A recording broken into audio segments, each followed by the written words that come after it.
Buenas tardes, Ernesto Agassi. Muy buenas tardes, buenas tardes. ¿Cómo andáis? ¿Cómo Bien, va bien. todo? Andamos bien, andamos bien. La primavera va y viene, va y viene. Ahí estamos. Vos sos ingeniero agrónomo, entre otras cosas, a veces yo le digo a la gente de la ciudad que la primavera es el cambio más, más rebelde que hay. Hay frío, calor, viento, lluvia. Es la primavera, revolución.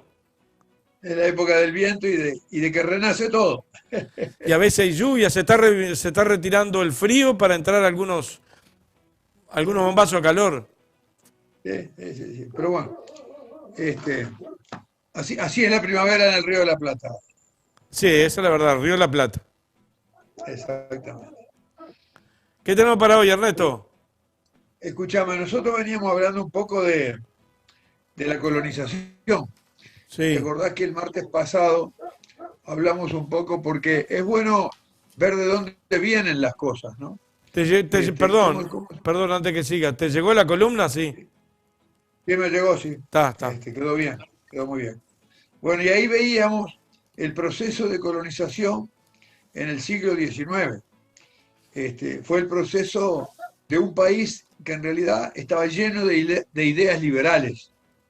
Y hubo muchos inversionistas, muchos proyectos locos, proyectos muy lindos en su tiempo, muy discutidos, que en realidad después no se llegaban a concretar porque no había financiamiento. En realidad acá todavía no había banca nacional.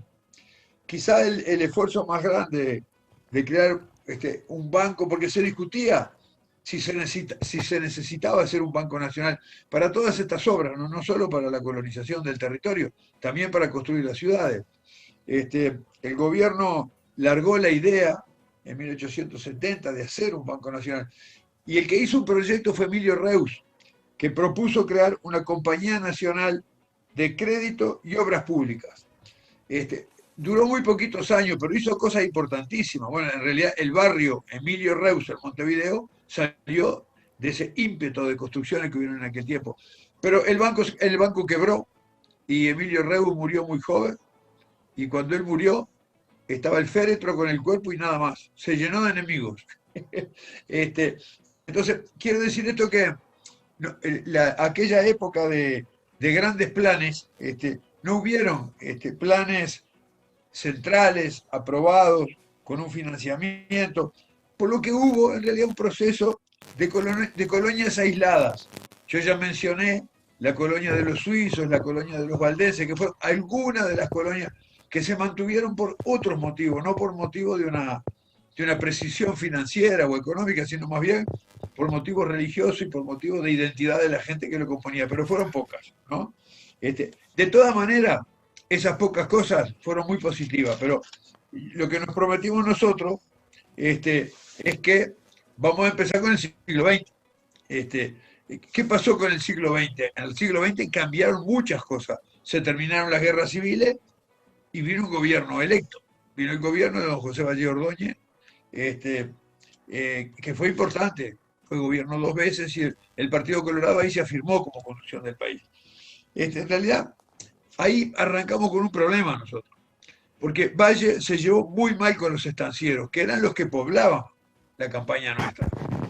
En realidad, Valle tenía la cabeza llena de proyectos, de construir industria. En realidad, el proyecto de él tenía cuatro cosas centrales. Una, modernizar la agricultura, el agro nacional.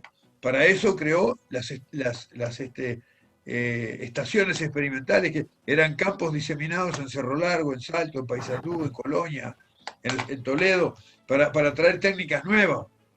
Creó el Instituto de Química. En realidad el Instituto de Química tenía que ver cómo se podían hacer fertilizantes y cómo se podía hacer un carburante nacional. Creó el Instituto de Geología para ver cuáles eran los recursos que había en este país, porque en realidad nunca nadie había escarbado en profundidad qué era lo que había bajo de la tierra acá. Creó el Instituto de Pesca para ver si se podía aprovechar con trabajo nacional esa riqueza que había en los ríos y en los mares. O sea, fue muy, muy fuerte el ímpetu transformador que tuvo aquel primer gobierno. Pero, en realidad, para financiar todas estas cosas, el erario público necesitaba recursos. y además a poco de estar el país organizándose, vino la Primera Guerra Mundial, los prolegómenos de la guerra y después la guerra en sí misma, con lo cual el Estado nuestro se enflaqueció mucho con la guerra. Nosotros sufrimos mucho, en realidad las finanzas públicas se contrajeron un 25% en 1915, a pesar de que los precios internacionales subían. Pero ¿qué pasaba? Los sectores que acumularon riqueza eran los que producían lo que el mundo en guerra nos compraba, carne y lana. Y como el 96%, 96,4% de los ingresos nacionales venían del agro. Entonces, para hacer aquellos proyectos, el gobierno de 1915 ya no fue de Valle Ordóñez, fue de Viera. Había que seguir haciendo, había que hacer saneamiento, había que hacer calle. Entonces, para asfaltar Montevideo era importante asfaltar las calles por los ómnibus y los camiones y los autos que pasaban, porque si no aquello se rompían todos, ¿no? Para asfaltar Montevideo no tuvo menor idea el Partido Colorado que ponerle un impuesto a la tierra. Bueno, te podés imaginar lo que pasó en aquel país cuando el gobierno habló de poner un impuesto a la tierra. Se negoció mucho, se discutió mucho esto, pero los hacendados no lo llevaban de ninguna manera. En realidad, en 1915 se hicieron unas asambleas de hacendados para oponerse a esto, y ahí se creó la Federación Rural. Fue famosa la creación de la Federación Rural, porque la Federación Rural se creó para oponerse al gobierno. Se creó como un partido político rural, ¿no? En la asamblea que se hizo el 29 de diciembre de 1915, la asamblea constitutiva, hubieron, como se iba a formar un partido político en base a los hacendados, fueron 2 representantes de los chacareros, de Canelones y de Montevideo. Y mirá qué representantes eran. Eran el ministro del Interior, que era Baltasar Bru, y el ministro de Guerra, que era Joaquín Suárez. Fueron a la asamblea de hacendados. ¿Sabés lo que pasó? ¿Qué Ellos pasó? pensaban que los iban a recibir con aplausos porque eran ministros de gobierno, ¿no? No los dejaron entrar. Los pararon en la puerta y dijeron que había que ir a consultar a la gente a ver si les permitían entrar. Y decidieron que no entraran, porque en realidad eran ministros de gobierno. En realidad Baltasar Brun era bastante calentón y les discutió y quería entrar de cualquier manera y les decía, si no nos dejan entrar a nosotros, los chacareros del sur no van a estar representados. Nosotros tenemos el papel que los representamos acá. No lo dejaron entrar. Fue famoso porque cuando ellos se retiraron, echados prácticamente, Baltasar Brun le dijo, muy bien, adiós latifundistas, ¿no? Y en realidad lo que le respondieron de adentro, fue bravo esto, porque le respondió Elías Regules y le dijo, adiós imbécil. ¿Adiós qué? Adiós imbécil. Ah, salado. Esa era la manera como el gobierno se vinculaba con los hacendados, ¿no? Pero las ideas que tenía el vallismo eran importantes, porque el vallismo quería modernizar el país. Yo siempre recuerdo que para crear la Facultad de Agronomía le encargó al ministro de Relaciones Exteriores que consiga al mejor agrónomo del mundo. Y trajo a un alemán, que era el director de los campos experimentales de Prusia, que se llamaba Alejandro Backhaus, y le pidió que traiga al mejor veterinario del mundo para crear la Facultad de Veterinaria. Y trajo a un veterinario, y consiguieron un veterinario norteamericano, el doctor Salmón, que creó la Facultad de Veterinaria. Ahora, la idea que tenía el vallismo es que para modernizar el campo lo que había que hacer era agricultura. En realidad, desde las pasturas, desde los ganados, desde las estancias, y había venido toda la oposición política al gobierno de Valle. Y incluso de ahí habían venido las revoluciones. El Partido Colorado era un partido de un fuerte corporativo urbano ilustrado, bastante europeizado, ¿no? Quiero decir que la idea central del vallismo era la agricultura, ¿no? Y esto lo acompañó con las ideas de colonización para hacer agricultura. La primera ley que hubo fue la ley de 1905, que en realidad creó facilidades para hacer colonias agrícolas en Paysandú. Así fue la ley. En 1913 fue la primera ley que determinó que la colonización era una función del Estado, porque autorizó la colonización. Mirá que estoy hablando de la legislación de principios del siglo XX, ¿no?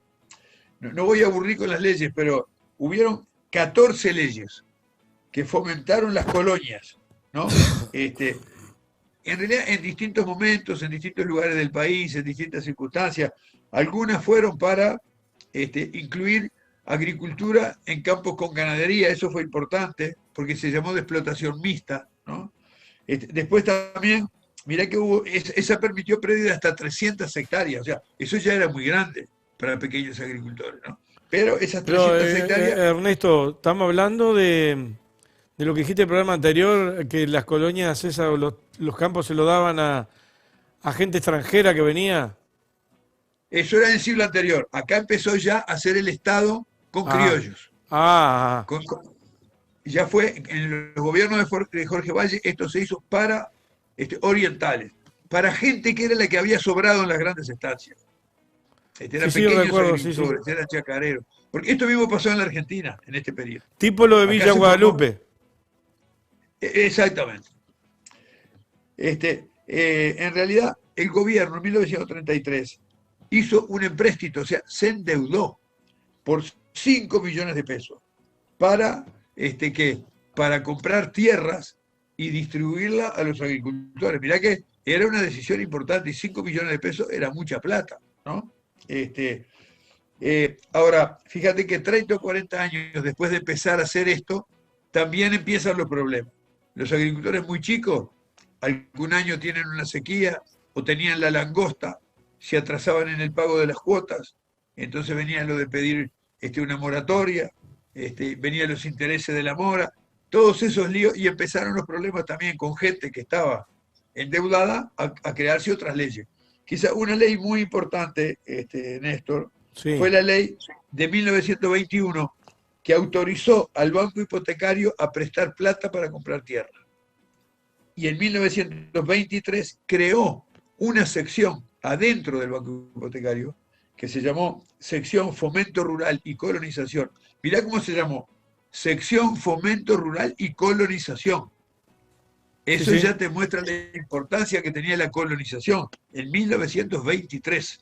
Y la creó adentro del banco hipotecario con una independencia en relación a las otras direcciones, porque los temas del agro son temas diferentes a los temas de la ciudad y de la compra-venta de casa, ¿no? Entonces, esto demuestra que empezando el siglo XX ya se asumió la colonización como una función del Estado. Es el Estado y los uruguayos.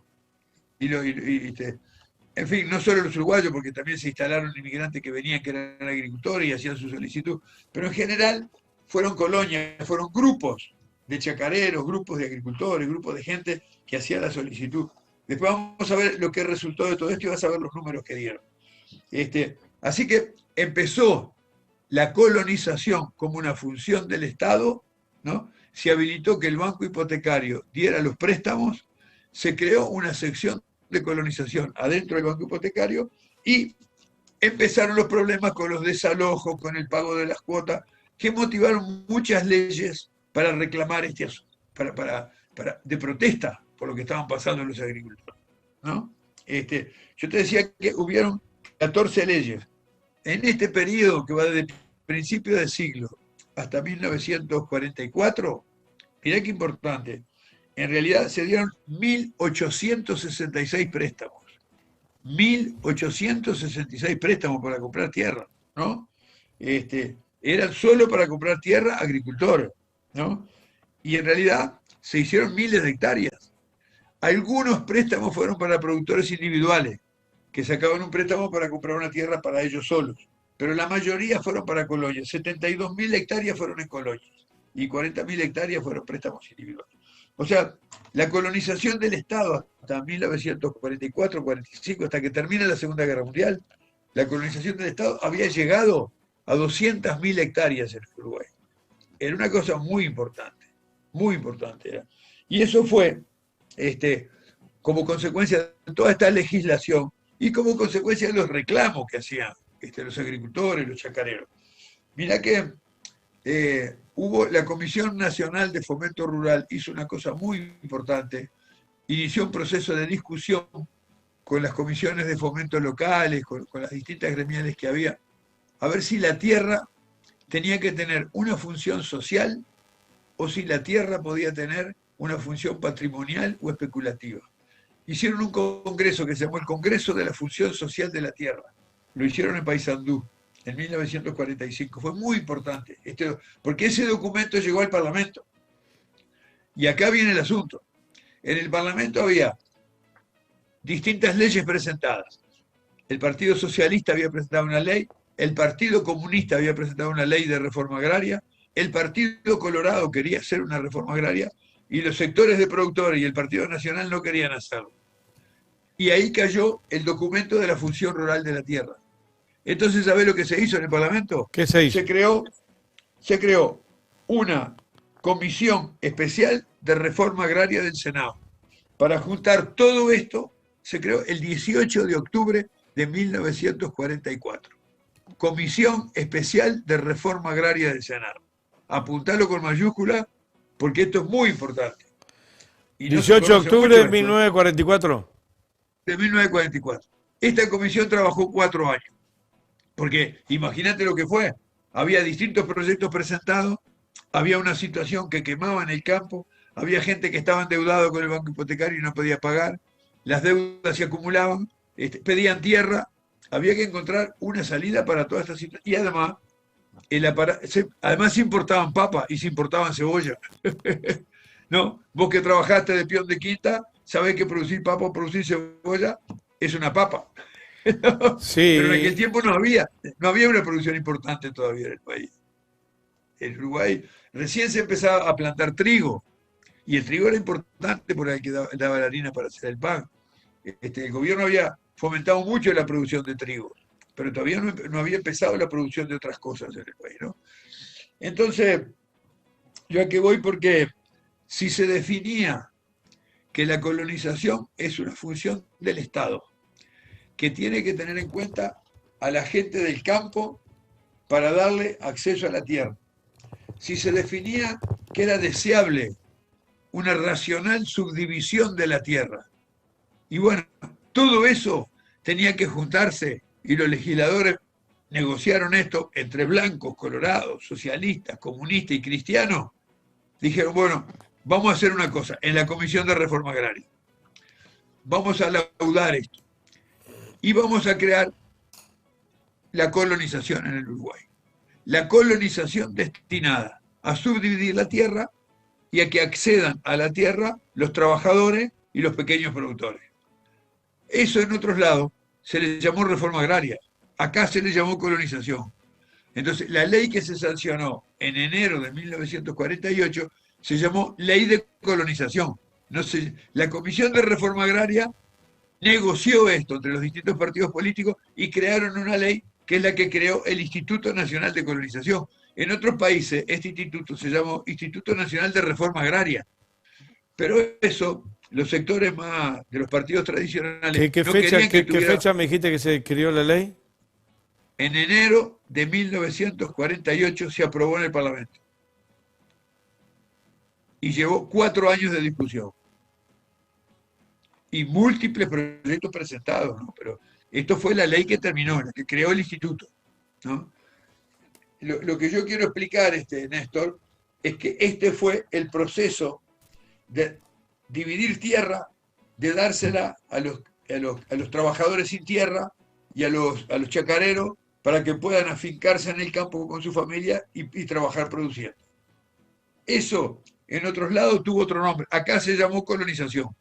Este fue, digamos, la síntesis de todas las leyes de colonización que hubieron desde 1853 para adelante, en un proceso que siempre se llamó de colonización. Entonces, esto que estamos discutiendo hoy del Instituto Nacional de Colonización, si está bien que sus recursos sean usados para los asentamientos o está mal, esa idea de colonización es una idea que nos acompaña desde el inicio de la República Oriental del Uruguay, colonizar el territorio. Colonizar es poblarlo con gente trabajando para mejorar la producción y para que la gente tenga el derecho de vivir dignamente de su trabajo. Me parece que esto es fácil de entender. Y aquí, con esta ley, fue en realidad una negociación, te podés imaginar. El aspecto en el que no se ponían de acuerdo hasta último momento, ¿sabés cuál era? ¿Cuál? ¿Quién dirige la colonización? Los blancos no querían que la dirija el gobierno, que era Colorado, ¿no? Y los socialistas y los comunistas querían meter la cuchara, y hubo todo un asunto de que sería mejor que no la dirijan los partidos políticos. Sería bueno que la colonización la dirija los representantes del Banco República, los representantes de los agricultores, los representantes de la educación agrícola, o sea, que fuera como un ente autónomo, ¿no? Que tuviera un predominio sobre todo de los que sabían del tema. Pero bueno, ahí algunos políticos colorados argumentaron muy fuerte, Zavala Muniz argumentó muy fuerte, que los partidos políticos tienen un rol importante en la construcción de una sociedad democrática, porque canalizan corrientes de opinión. Y lo que decían los blancos es que si se hacía con políticos, iba a servir para repartir cargos entre los afiliados y no poner a gente que supiera del agro. Hubo toda una discusión ahí. Y en realidad iban aprobando artículo por artículo y el tema del directorio lo desglosaba y lo dejaba para la sesión siguiente. Y se reunía la comisión y discutían de nuevo. Al final se terminó aprobando una ley de 150 artículos, que es una ley muy importante, porque es la ley que rige desde 1948 al Instituto Nacional de Colonización. Pero cuando se crea el Instituto Nacional de Colonización en el Uruguay, ya había 200.000 hectáreas colonizadas, que habían sido colonizadas por leyes parciales, por lo que daba el Banco Hipotecario, por lo que se había hecho en Paysandú, por lo que se había hecho como colonias mixtas, por lo que se había hecho, en fin, por distintas cosas,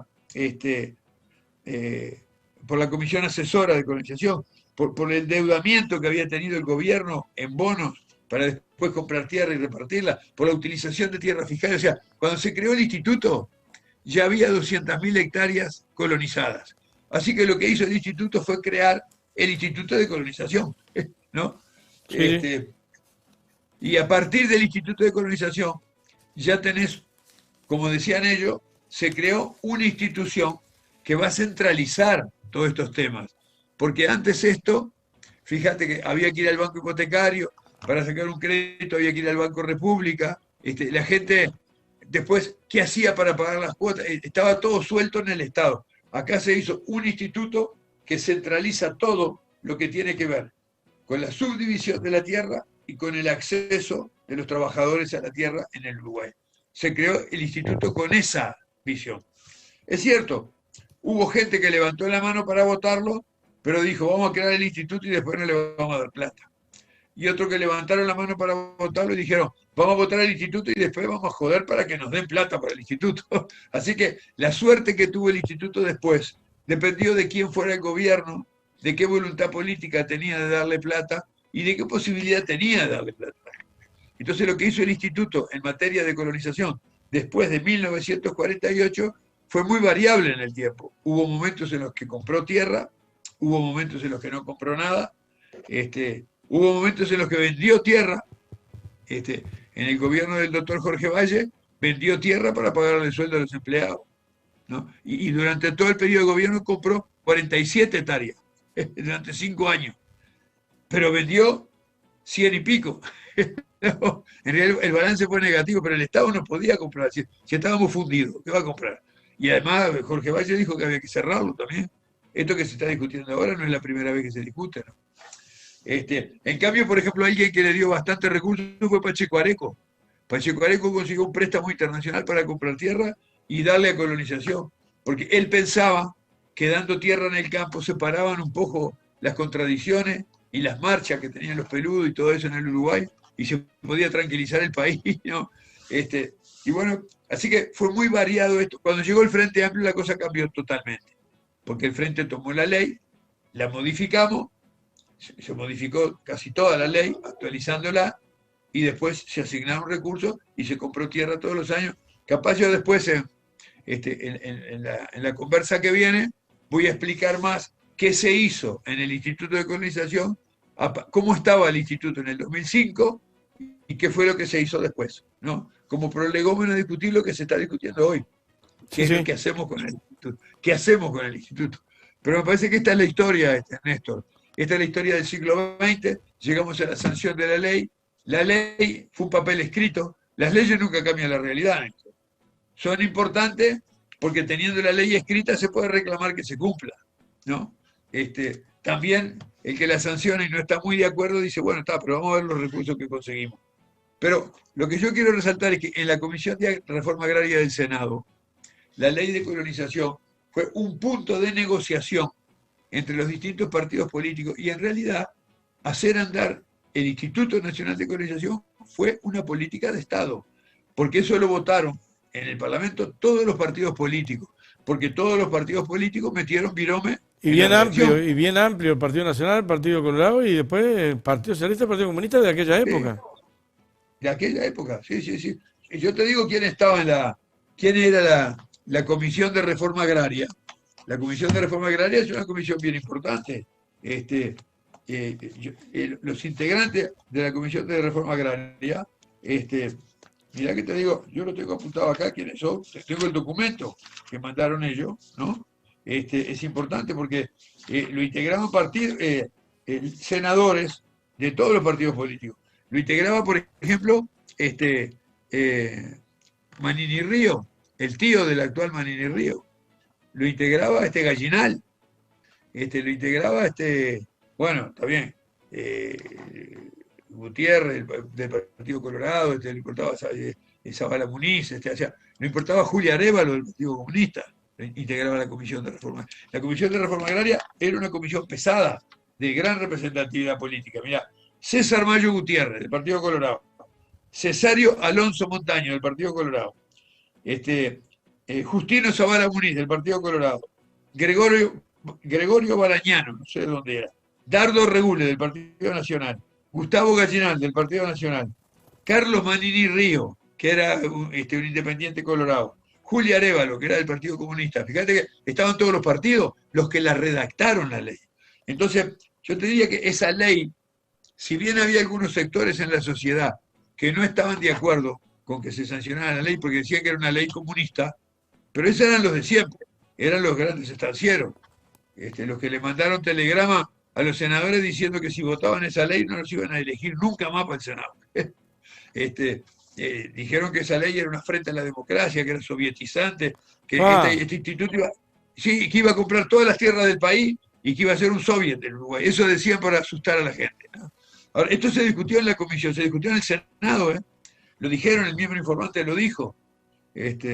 Fue bastante interesante las palabras que tuvieron en relación a esto los señores senadores.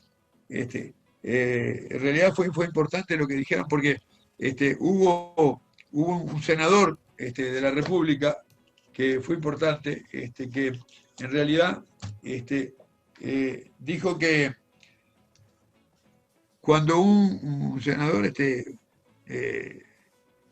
era un jurista, ¿viste? Un jurista de derecha, pero dijo, tengan cuidado, dice, porque si en un país hay tanta injusticia que un hombre vuelve después de un día de trabajo a su casa, con el sudor de su frente, y mira a su hijo y a su señora, y no tiene una casa como la necesita, no tiene un hogar con los servicios básicos, no tiene educación para los hijos, y vive muy mal, y la señora llora por las necesidades que tiene. En ese país, tengan cuidado, porque eso quiere decir que el capital oprime al trabajo. Y en la sociedad, yo les voy a decir, no hay deuda que no se pague. Un día podrá el trabajo oprimir al capital y va a ser tarde. Así que hay que negociar esto, dijo, ¿no? Esto fue importante, Fue un jurista de renombre que dijo esto, ¿no? O sea, se negoció adentro del Senado. Se negoció entre los propietarios del capital, los que tenían una visión de derecha, y la gente de izquierda. La gente de izquierda dijo, bueno, está bien, no le llamemos reforma agraria, le llamamos colonización. Y los de derecha dijeron, bueno, está bien, vamos a hacer que el Estado compre tierra y se la dé a los pequeños productores y a los trabajadores. Se negoció esto. Y a partir de ahí empezó el proceso del Instituto Nacional de Colonización. Yo lo que quiero decir, Néstor, es que esto que estamos discutiendo hoy del Instituto Nacional de Colonización no es solamente la suerte del instituto. Estamos discutiendo conceptualmente si en el Uruguay es bueno o no que haya colonización. Eso me parece que es lo importante. Nadie te lo va a negar que es bueno. Nadie te lo va a negar que es bueno. Bueno, entonces, ¿cómo lo hacemos? Ese es el tema. ¿No? Ahí está, ese es el tema, ¿no? Bueno, ahí está. Eso es lo que se está discutiendo ahora, porque decir que le vas a sacar los recursos a la colonización para dárselo a los asentamientos, o sea, elegir para darle a los asentamientos que le vas a quitar los recursos a colonización es una decisión política. ¿Por qué no se lo sacas a otro? Se lo podés sacar de varios lados en el Estado, pero elegir que lo sacas ahí es una agresión para el Instituto Nacional de Colonización. O sea, es una agresión para la colonización. Pero en su momento, cuando se creó la ley del Instituto Nacional de Colonización, los serranistas, el Partido Nacional, el Partido Colorado, los cívicos, los comunistas, todos negociaron con una voluntad de construir un instituto que se dedicara a hacer esto. Y ese fue el Instituto Nacional de Colonización. Me parece que lo que podíamos hacer en la charla que viene, vamos a ver qué fue lo que hizo el Instituto Nacional de Colonización. Y así nos arrimamos al borde de lo que se está discutiendo hoy en el Parlamento.